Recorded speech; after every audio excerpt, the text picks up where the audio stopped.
Sumainyo ang Panginoon at sumaiyo rin ang mabuting balita ng Panginoon ayon kay San Juan. Papuri sa iyo, Panginoon.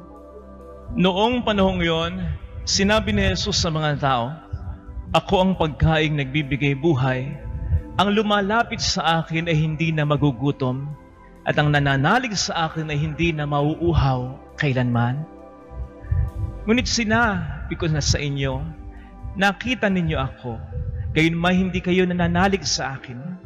Lalapit sa akin ang lahat ang binibigay sa akin ng Ama, at hindi ko itataboy ang sino mang lumalapit sa akin. Sapagkat ako'y bumaba mula sa langit, hindi upang gawin ang kalooban ko, kundi ang kalooban ng nagsugo sa akin. At ito ang kanyang kalooban, huwag kong pabayaang mawala kahit isa sa mga ibinigay niya sa akin, kundi muling buhayin sila sa huling araw. Sapagkat ito ang kalooban ng aking Ama, ang lahat ng makakita at manalig sa anak ay magkakaroon ng buhay na walang hanggan, at sila'y muli kong bubuhayin sa huling araw." Mga kapatid, ang mabuting balita ng Panginoon. Pinupuri ka namin, Panginoong Hesukristo.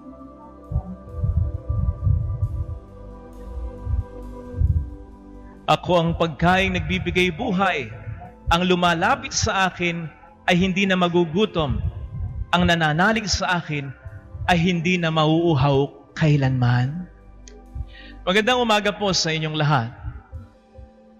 Minsan daw po ay mayroong isang piloto na kapag dumadaan na ang kanilang dinadrive na eroplano over a certain valley sa Amerika, ay naging gawi na nito yung titingin sa ibaba. Lagi yon kapag ang eroplano dinadrive nila ay daraan sa area na yon. Titingin siya sa ibaba at may pinagmamasdan. Hanggang sa hindi na makatiis ang asama niyang piloto. Tinanong na siya, "Pre, bakit ba sa tuwing daraan tayo dito, tumitingin ka sa ibaba? Ano bang espesyal sa lugar na yan para sa'yo?" At sumagot ang piloto, "Sandali lang, pre, tingnan mo. Nakita mo yung stream na yon? Doon ako dati madalas mangisda. I would go fishing. At kapag may dumaraang eroplano, titingala ako and wish I were flying. Now that I'm flying, I look down and wish I were fishing." Bakit nga ba ang tao walang pagkakontento? Hindi makontento halimbawa sa isang pares ng sapatos. Hindi makontento sa isang set ng mga alahas. Hindi makontento sa isa, dalawang sasakyan, o kaya ay isa o dalawang tahanan.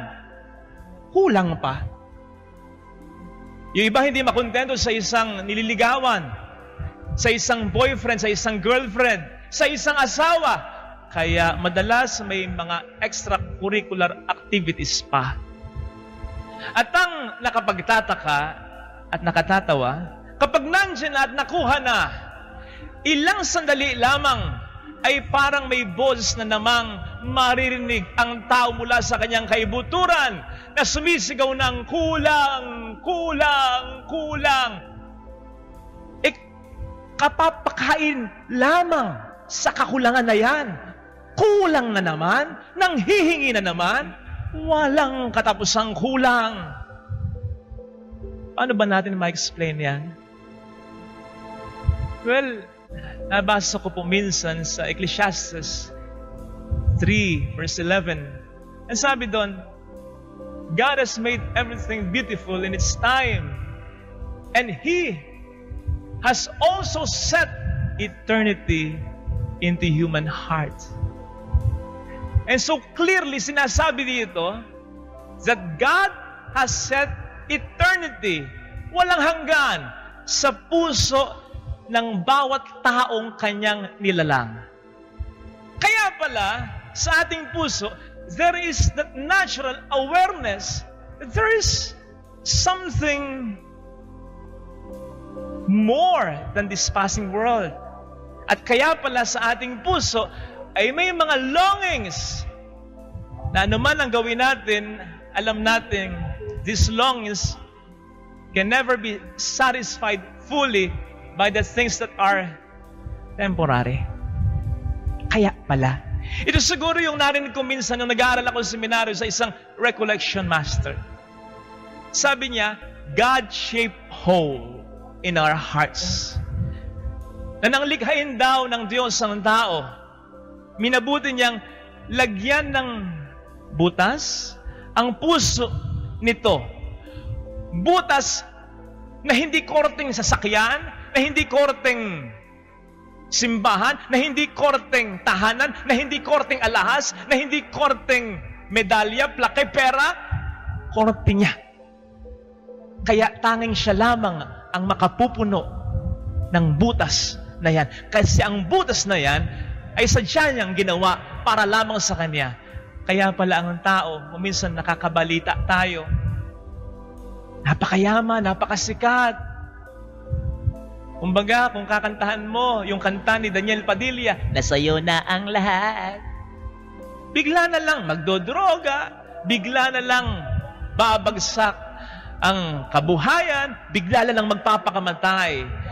May material things, mayroong popularity, famous, mayroong achievements, pero may emptiness. Kasi marahil pilit nating sinasaksak ang lahat ng ito sa butas sa ating puso na tanging ang Diyos lamang ang talagang makapupuno. O hindi ba ganyan ang naging karanasan ni San Agustin? Na gusto niyang maranasan ng kaligayahan, kaya dinanas niya halos ang lahat ng kamunduhan hanggang sa huli, na-realize niya na ang tunay na kaligayahan at kapayapaan ay sa Diyos lamang matatagpuan. Kaya nga ang sabi niya, ang puso ko'y alumpihit, hindi mapakali, hanggang sa iyo lamang, Panginoon, ito nakatagpo ng kapahingahan. My heart is restless until it rests in you, my God. O pwedeng hindi ito masyadong appealing sa mga taong kontento na sa kanilang buhay ngayon. Mahirap man o mayaman. May mga mahirap na kontento na. Ganyan na lamang ang buhay nila. In fact, may mga mahirap akong kakilala na nagsasabing, okay pa ka po, Father, ngayong lockdown eh. Sustentado kami. Mas ayos to. May mga mayaman na bahagyang nasasaktan kasi nandyan pa rin naman ang kabuhayan. Buo pa rin naman ang pamilya. May kinakain pa sila. In fact, alam nila pagkatapos ng lockdown, na kaunti na lang naman makababawi at makababawi sila sa kabuhayan. Kaya, para sa kanila, okay lang, ayos lang. Well, I don't mean disrespect here, pero sana ang kaligayahang yan ay nakaugat sa Diyos lamang. Sapagkat ang kaligayahan na yan ay nakaugat lamang sa mga bagay na lumilipas. Therefore, ang kaligayahang yan ay pansamantala lamang.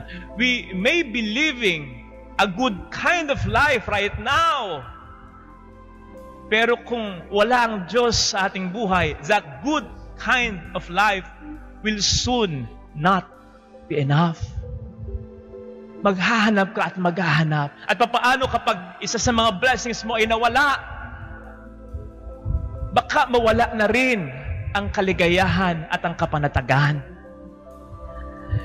We may be living again a good kind of life, pero God wants for us a better kind of life, the best kind of life. Kaya nga noon sabi niya, naparito ako sa John 10 verse 10 upang magbigay ng buhay, buhay na ganap at kasiyasiya. And circle the word, ganap, ibig sabihin, kompleto, ibig sabihin, perpekto. Wala ka nang ibang hahanapin pa. Yan ang gustong ibigay ng Diyos sa'yo, kapatid ko. Hindi ko po sinasabing huwag nating enjoy ang mga blessings sa mundong ito, material things, achievements, affection, affirmation from others, loved ones, loving us.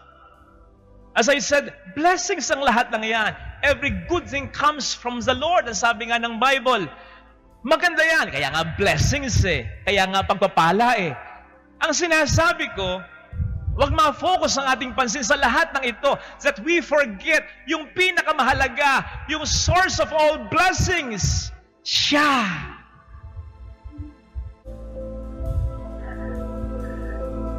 Kasi kapag nagkaganon, kapag ang focus natin at na-enthrone natin sa ating puso ay hindi ang mga blessings, kundi mismo ang ating Panginoon, mawala man paminsan-minsan ng blessings. Malugi sa negosyo, lockdown pa rin, wala pa ring trabaho, iwan ka ng mahal mo, traidorin ka, minahal mo pero ayaw sa'yo, nawalan ka ng mahal sa buhay, niloko ka, etc. Malulungkot ka, pero hindi ka malulungkot ng habang buhay talaga. Kasi alam mo, when you have Jesus in your heart, alam mo ang nawala, blessing lang. Hindi nawala sa iyo yung source of all blessings. Kaya mawalan ka man ng blessing, when you have Jesus in your heart, the source of all blessings, alam mo, you can be certain na may darating na ibang blessing. So with Jesus comes security in life. Again, enjoy natin ang lahat ng blessings, pero huwag nating ididepende ang ating buhay at kaligayahan sa kanila. Depend it to God, because He alone can fill that hole in your heart. Kamakailan, pasensya na, pan lang talaga. Medyo isa rin ako sa kinilig sa usapan nila Popoy at Basha, nila John Lloyd at Bea Alonso. Kasi nag-uusap sila. Ngayong quarantine. Nasabi ni John Lloyd kay Bea, sabi niya, she had me at my worst, you had me at my best, pero binaliwala. Ay, hindi po pala yun. Hindi yan ang ating pag-uusapan kasi sa pelikula yan, hindi totoo yan. Ang pag-uusapan natin ay yung sinabi ni John Lloyd na sa palagay ko ay hindi scripted. Sa palagay ko ay bukhal sa kanyang kalooban. Batay na rin siguro marahil sa kanyang pinagdaraanan. So masaya silang nag-uusap. Live conversation ito parang sa IG ni Bea. At one point, kahit masayang nag-uusap, biglang parang nagbago yung mood. Particularly ni John Lloyd. Sabi ni John Lloyd kay Bea, ikaw, may kasama ka? Ako kasi nag-iisa ngayon eh. Sumagot si Bea, wala kang kasama? Wala siya ng anak mo? Sumagot si John Lloyd, nandito. Pati si Ate Sol, nandito sa baba.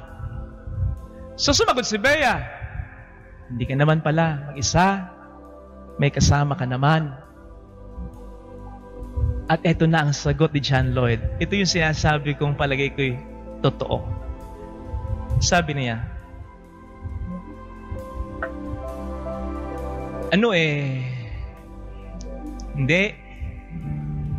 hindi ako mag-isa. Meron akong kasama. Pero parang mag-isa.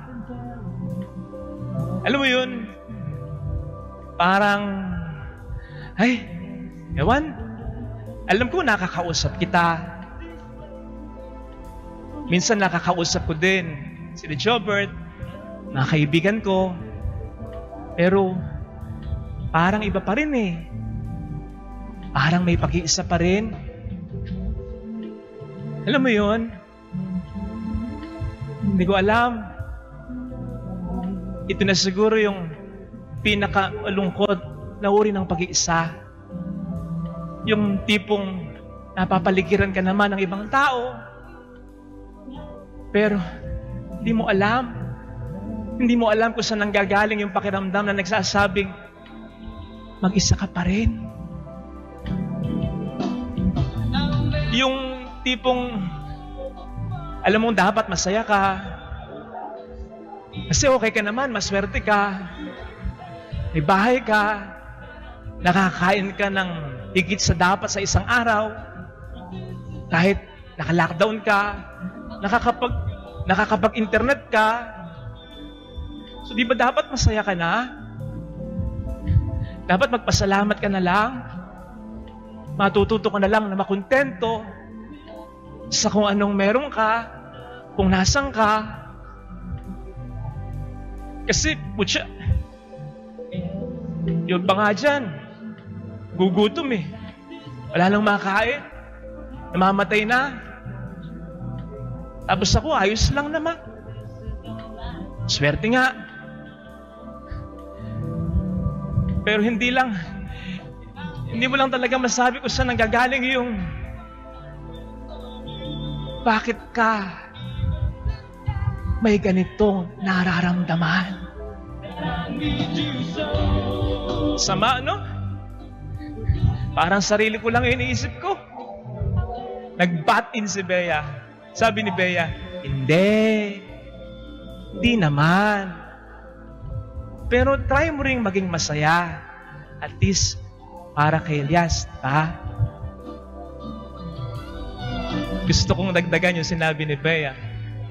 Kasi sa bandang huli rin, sinabi ni John Lloyd kay Bea, basta nandyan ka, yun lang sapat na. Ay, hindi na ako naniniwala doon. Pasensya na, John Lloyd. Hindi na ako naniniwala doon. But seriously, ang isa kasing pinaniniwalaan ko ay ito.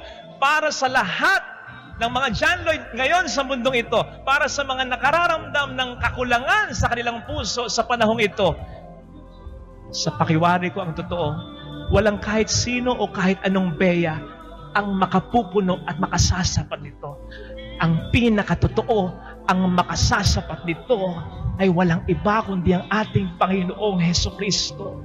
So strive to have Jesus in our hearts. And when we have Jesus in our hearts, we will be enough. We will have enough, more than enough, no matter what. So never go far away from God. Ito sana mga kapatid, ang isa sa pagnilayan natin, lalo na ngayong panahon ng quarantine. Kasi kung tutuusin, baka inalaw talaga ng Diyos na ito ay maranasan natin. Lockdown tayo, na malayo tayo pansamantala sa mga tao at mga bagay na usually ine-enjoy natin sa ating buhay. Nang sa gayon ma-realize natin na siya lamang talaga. Imagine okay pala tayo nang walang mga excursion. Imagine okay pala tayo nang walang mall. Imagine okay pala tayo nang wala ng mga bagay na yan. Imagine kahit marami ka palang pera, walang magagawa ito. Palagay ko, inalaw din ng Diyos na mangyari ito upang malaman natin. Sinasabi ng Diyos, ako ang talagang pinakakailangan mo sa buhay mo. At kung ito ay makaklaim natin, malalagay talaga natin ang Diyos sa puso natin. I assure you, pagkatapos ng lockdown, mas ma-enjoy natin ang mga blessings sa buhay natin. Amen.